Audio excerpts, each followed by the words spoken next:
Welcome to a Junior VC Behind the Scenes. This week, we're going to talk about Chargebee.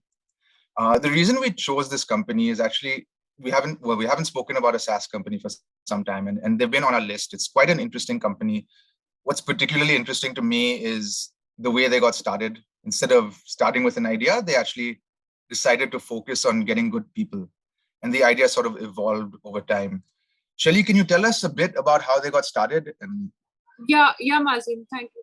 So, basically, Krish Subramaniam, who is the co-founder of Chargebee, he had a entrepreneurial mindset from his family itself. His family ran a chain of restaurants, and then his father also started quit his job and then started working on that.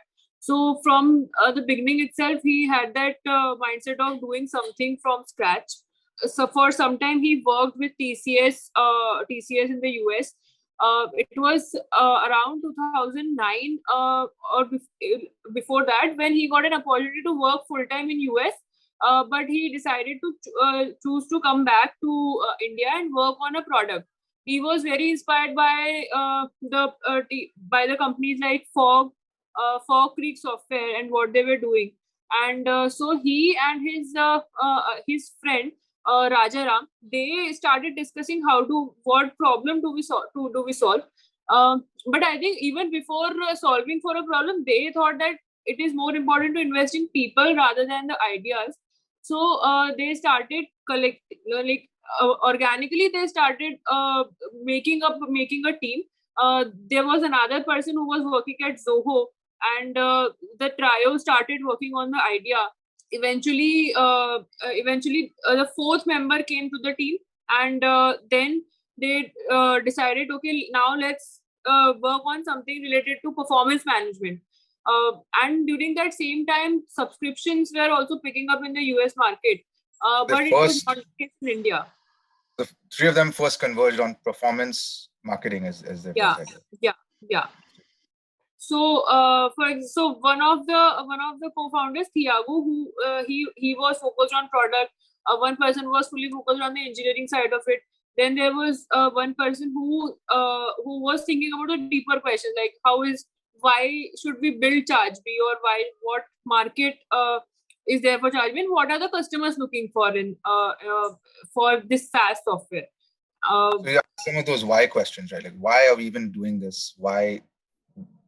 What was their purpose almost, right? And they were kind of thinking about that. Yeah, so I think recurring billing the problem for the billing problem was a key issue why some of the SaaS startups were not picking up, like why they were not scaling. And the reasons could be many, that all the SaaS startups would have to build the system, billing system from scratch. So it's like API that you plug it in, and then you can then you get a subscription automation software from Chargebee. So this is how they started that, okay, every startup doesn't have to go through the same process. We can build it. And given the influence of AWS at that point of time, they felt that they don't even need that heavy infrastructure also to build it. They can just host it on AWS. And that is how they got started on this idea. And initially they focused on a lot of different industries, thinking that every other product or software will need subscription model. But later on, they zeroed down on SaaS and SaaS related businesses. Interesting. So it's almost like a discovery process for them early on in their journey. And interesting path, if you can shed some light on some of the market dynamics that perhaps shaped their thinking and helped them land on this particular niche that they picked up on. Yeah, so if you just go like a couple of decades ago, so somewhere around 1999, 2000, Salesforce started with this idea that everything can be a cloud-based, and at that time the Microsoft products were very prevalent, and they used to sell the products as per license based. And it actually took like close to like 7-8 years for Salesforce to convince the customers and to discover that this kind of product which can actually exist. And somewhere around 2008-9, the giants like Salesforce and Adobe actually started moving from product based to subscription based. So just to give you an understanding that between 2008, 9, 10, Adobe used to do like close to like 90% of their business through just product licensing. So they used to do like close to $4 billion in sales, and close to $3.5 billion used to come from the products. And the products market was not growing much. In fact, in some of the years, it actually degrew. And hence talking about like one-time license fees that you pay. Like one-time license fees, yes. So one-time license fees, and you're done. And then the Adobe and Salesforce also decided that let's move from one-time license fees to the subscription fees. If the people are just convinced about your product, they would be willing to pay. By doing that, they will be able to capture the larger market share, and they will be able to provide more and more services.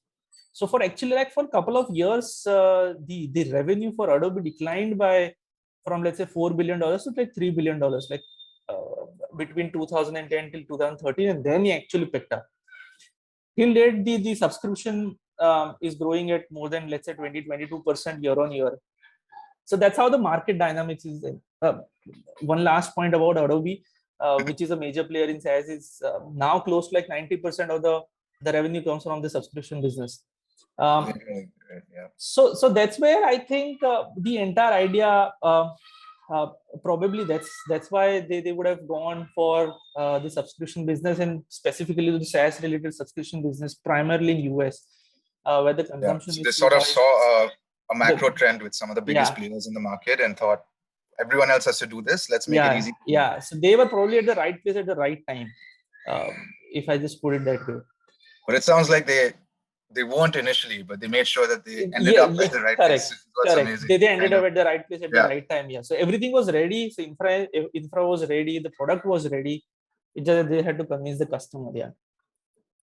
And can you talk a bit about the unit economics? How did they set that up and make it so it could scale as a business? See, if you just talk about the SaaS business, it's so there are two parts to it. One is basically the product is ready, and then some level of customization which is required when you talk about the clients. But when you talk about the ChargeBee, they initially started with the SMEs, so anywhere between 0 to 1 million in the revenues which the client will provide, and basically they segmented like that. So between 10 and 100, and then 100 to greater than $100 million. So when you talk about the smaller clientele, so the product is generally is very standardized and not too much of a customization which is required for client level. So that's how they started. Now, when you talk about unit economics, this is a heavy operating leverage business. So if your entire fixed cost is basically your research and development and basically your marketing cost. Now, if you are not getting the clients, basically that's basically your sunk cost. But when you have a client, the more and more products you sell, it becomes easier for you because everything goes to your bottom line. So this is more like the model that naturally scales, right? Like it naturally scales, and it's basically it's a high operating margin business only if you have a client. So otherwise, yeah, it's basically all fixed cost primarily. So and they have been pretty successful. So if you just talk about their portfolio, the entire portfolio, they are in this particular business for like 10 years. But in the last 5 or 6 years, they operate in close to like 30 plus markets across the world. They have more than 3,000 big and small customers, and now they in fact support like more than 50 currencies. So they are now in it. So I'm not comparing them directly with, let's say, likes of Stripe or PayPal, but yeah, they are getting into that kind of a league where they can be compared with the likes of the PayPal and the Stripe, particularly in SaaS recurring business. What was the impact of COVID? I mean, that must have accelerated their business like crazy, with more and more people being forced to go online and more subscription models popping up. Oh yeah, totally. So before COVID, they used to do. In fact, they turned profitable. As in, it's a bootstrap company. They turned profitable within 2 years of their operations. But if you just talk about pre-COVID and post-COVID, so pre-COVID they used to do anywhere between 30 and 40 million in ARR. Now they do close to like 100 million in ARR, with a lot of subscription type of businesses coming, small and big. some of the examples, basically the paid newsletter is one. Substack kind of a business is one model.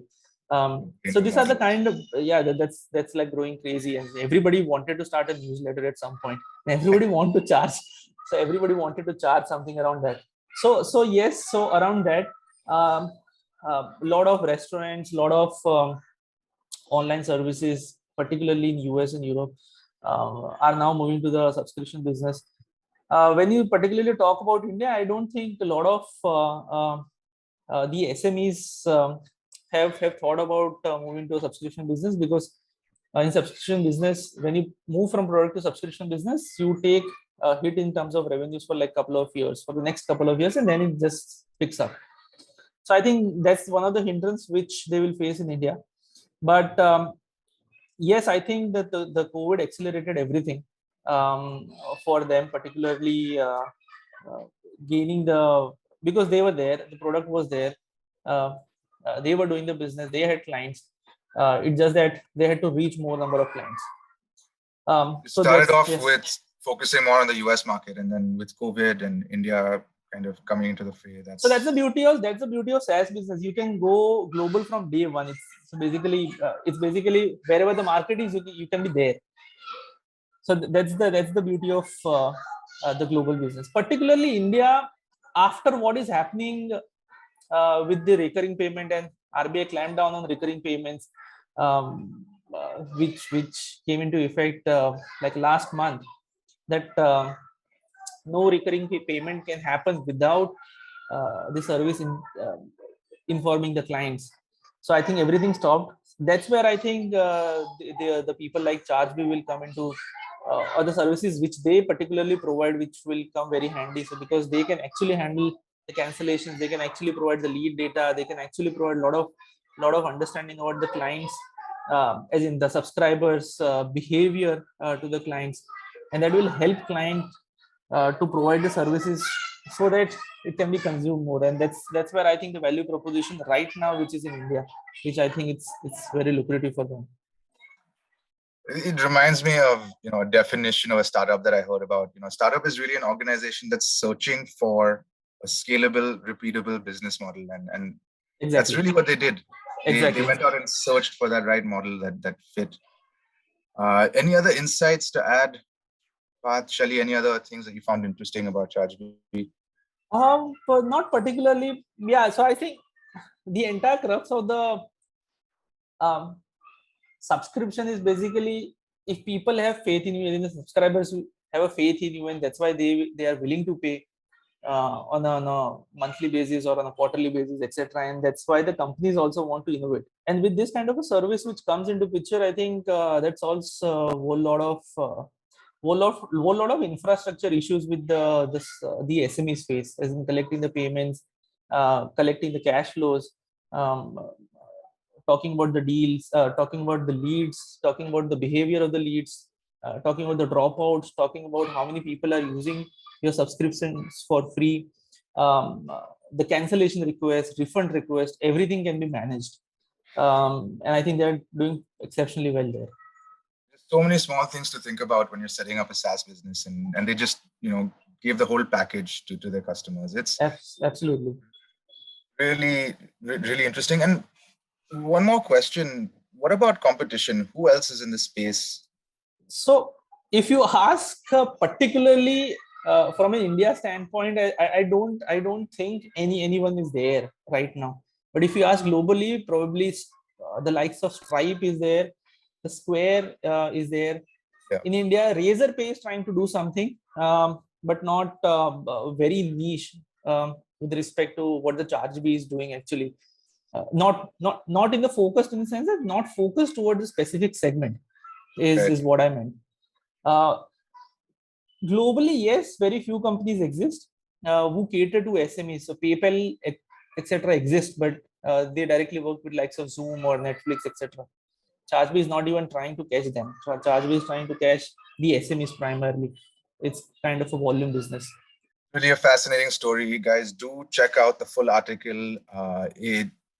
And thank you so much for tuning in to this week's episode of A Junior VC Behind the Scenes.